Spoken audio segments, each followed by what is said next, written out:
Ky podcast vjen për ju me mbështetjen e X1, Philip Lane Residence dhe 1001 Solutions. Përshëndetje, jemi në podcast, jemi në radar. Ditën e sotme do të rikthejmë në vëmendje një ngjarje që ka bërë buj në momentin që ka ndodhur. I referohemi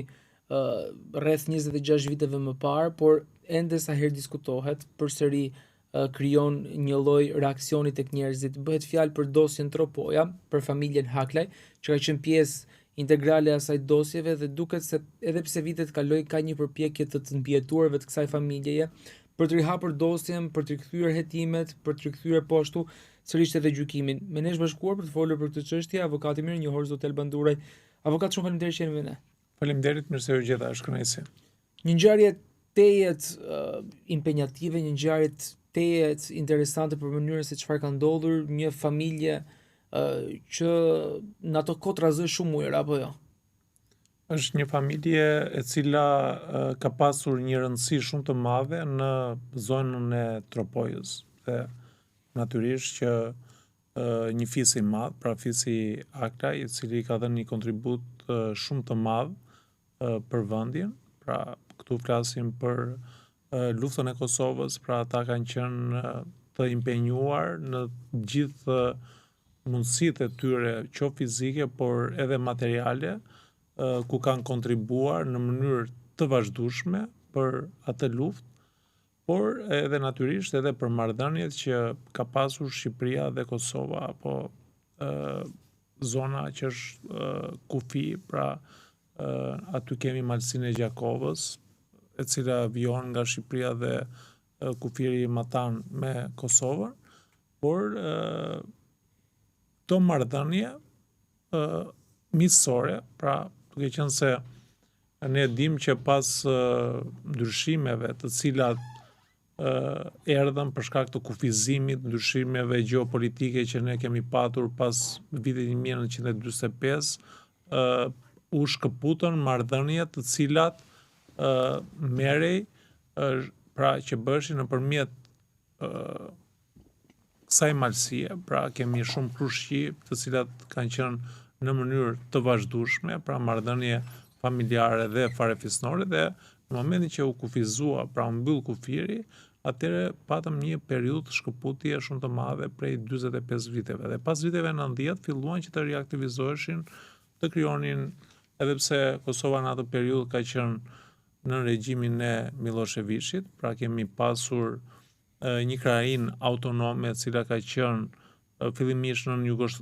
ish Jugosllavinë dhe pastaj në Serbinë, pra kemi pasur Republikën e Serbisë dhe Malizit, e cila ishte bashkë, sepse natyrisht ato shtetet e tjera të cilat morën pavarësinë u shkëputën. Kemi Maqedoninë, pra Republikën e Maqedonisë së Veriut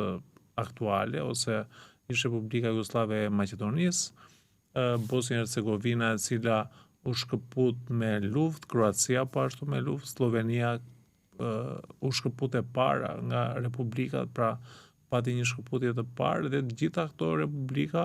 u shkëputën, por vetëm Kosova ngeli nën Republikën e Serbisë dhe Malit të Zi. Dhe kjo bëri që kjo familje, duke qenë një familje adhetare, pra ata kanë qenë gjithmonë, ka qenë përkrahas qoftë edhe të luftës, pra luftës së dytë botërore, kanë qenë në krahun e komunistëve, por edhe pas ndryshimeve demokratike, natyrisht kanë mbajtur një qëndrim adhetar për mbështetjen që i kanë dhënë luftës, ka qenë një shtëpi ku ka streuar ish luftëtar të ushtrisë qëllimtare të Kosovës, por edhe furnizimet cilat ishin me furnizime me municione, me armë, me gjitha ato mjete të domosdoshme për të ndihmuar luftën, pra luftën e Kosovës, pra ushtrisë qëllimtare e Kosovës, por përpara ushtrisë qëllimtare e Kosovës, ata kanë pasur një marrëdhënie familjare edhe me familjen e Adem Jasharit. Pra kanë pasur komunikime, miqësi me njëri tjetrin, por edhe me figura të rëndësishme, siç është edhe ish kryeministri Haradinaj, pra i cili Ramush Haradinaj, i cili ka qenë luftëtar i angazhuar me komandanti i ushtrisë shërimtare e Kosovës, shumë figura tjera që janë streuar në familjen Aklaj. Pra ata nuk kanë qenë anonim në rrethin e Tropojës, kanë qenë një familje e cila kanë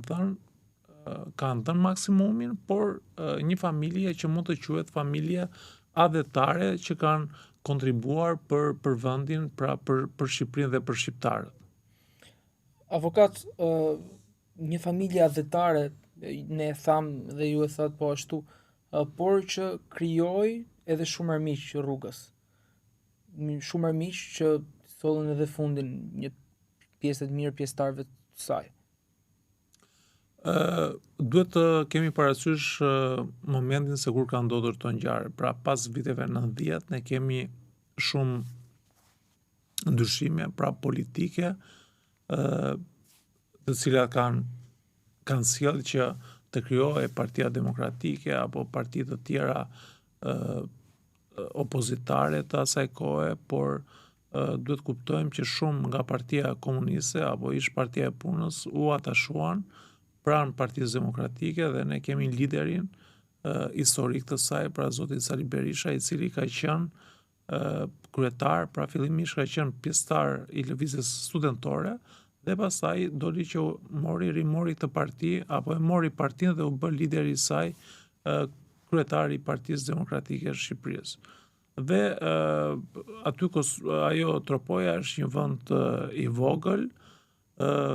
Familja Aklaj qëndroi, pra duke mbështetur Partinë Socialiste,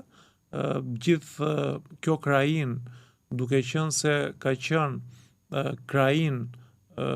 ku ka qenë një krajinë apo është një krajinë kufitare, ku shumë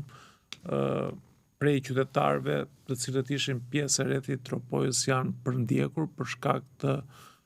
lëvizjeve që ata kanë pasur, pra emigracionit, pra kanë ikur, janë aratisur në Kosovë apo në ish Republikën Jugoslave të asaj kohe, zonë kufitare, një zonë e varfër, dhe shumica prej tyre mbështetën Partinë Demokratike, kjo për shkak të vuajtjeve që kanë pasur si rreth, por edhe kishte edhe një simbolik, sepse lideri i saj ishte nga Tropoja, pra ishte biri i Tropojës. Kemi pasur liderin e studentëve, që ka qenë i ndjeri Azem Hajdari, po ashtu nga Tropoja, dhe shumë aktor të rëndësishëm të kësaj partie dhe natyrisht edhe kjo popullsi apo këta qytetar e mbështetën Partinë Demokratike. Dhe ndërkohë që kemi një pjesë minorancë, pra që qëndroi besnike, që është familja Aklaj, duhet të theksojmë dhe faktin që shumë mbështetës së Partisë Komuniste të asaj kohe apo Partisë Punës ta u kthyen dhe u konvertuan në demokrat. Pra gjithmonë familja Aklaj thoshte si ka mundësi që ata që kanë qenë më komunistë të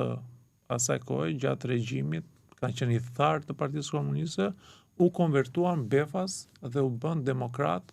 torve, do më thënë, të mbështetës shumë të madh të zjarë të Partisë Demokratike dhe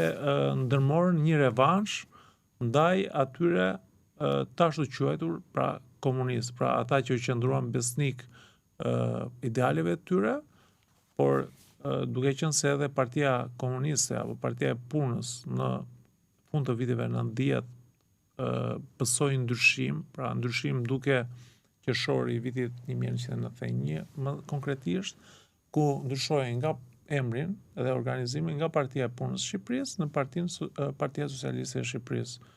Mbështetësit kryesor në këtë rreth ka qenë familja Aklaj. Po si nisi konflikti i cili u përshkallëzua dhe natyrisht që bëri që pjesëtar e rëndësishëm të konsiderueshëm në numër, udhëheqësit Aklaj u eliminuan dhe u ekzekutuan.